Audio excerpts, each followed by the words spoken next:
हर हर महादेव। भगवान शिव ने अपने भक्त का लाखों का कर्ज उतारा तो बैंक वाले भी रह गए हैरान।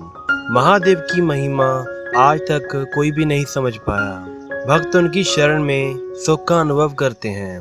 भक्त चाहे जितनी बड़ी मुश्किल में क्यों ना हो, महादेव हर समय अपने भक्त के साथ उनकी हर प्रकार से रक्षा करते हैं। यह घटना हमारे साथ 30 वर्षीय सविता ने साझी की है, जो कि मुंबई शहर की रहने वाली है।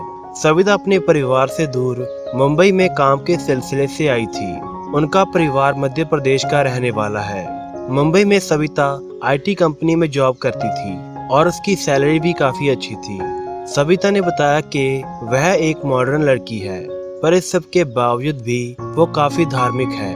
पीछे से ही परिवार का माहौल काफी धार्मिक है। घर के पास ही महादेव का एक प्राचीन मंदिर है, इसलिए वहाँ सुबह शाम आना जाना लगा रहता था और सारा परिवार मंदिर में भगवान शिव की आराधना भी करता था। यहाँ मुंबई में आने के बाद भी उसकी यह आदत नहीं छूटी।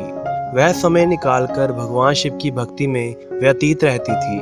पर खुद की कमाई के कारण सविता को महंगे होटलों में खाना खाने, महंगे कपड़े हर महीने लेने की बुरी आदत पड़ गई थी और बचत के नाम पर उसके पास कुछ भी नहीं था।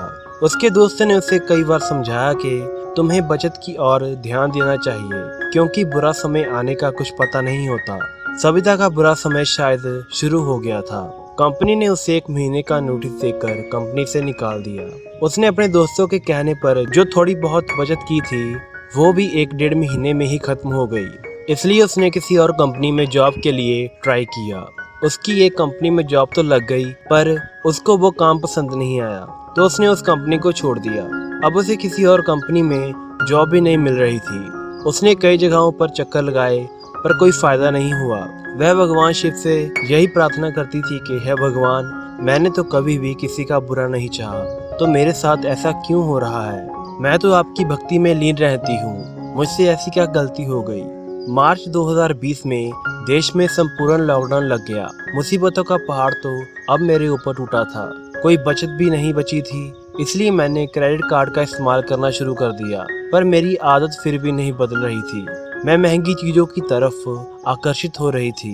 1 महीने के बाद जब क्रेडिट कार्ड का बिल वापस देने की बारी आई, तो मेरे पास कोई जॉब नहीं थी और ना ही कोई बचत के पैसे थे।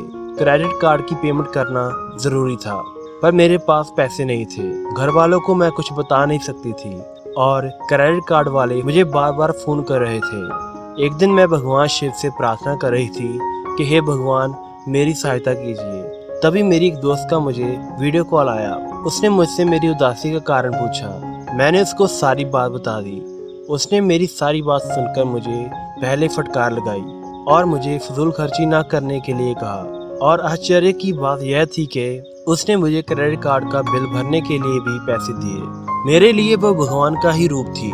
मुझे समझ में आ गया था कि मेरी फजूल खर्ची के कारण ही मैं इतने बड़े कर्ज के नीचे आ गई थी और भगवान ने मुझे सबक सिखाने के लिए यह दिन दिखाया। मैंने भोलेनाथ का धन्यवाद किया, क्योंकि उन्होंने मुझे सही राह पर चलने का सबक दिया और मैंने अपनी फजूल खर्ची पर भी कंट्रोल करने का निश्चय किया। कुछ ही दिनों के बाद मुझे अच्छी से अच्छी कंपनियों से जॉब ऑफर आने लगे। आज मैं फिर से एक अच्छी कंपनी में जॉब करती हूँ और फजूल खर्ची से दूर रहती हूँ और ज़्यादा से ज़्यादा बचत करने की कोशिश करती हूँ। यह सारी कृपा भोलेनाथ की है, जिन्होंने मुझे सही राह दिखाया। हर हर महादेव।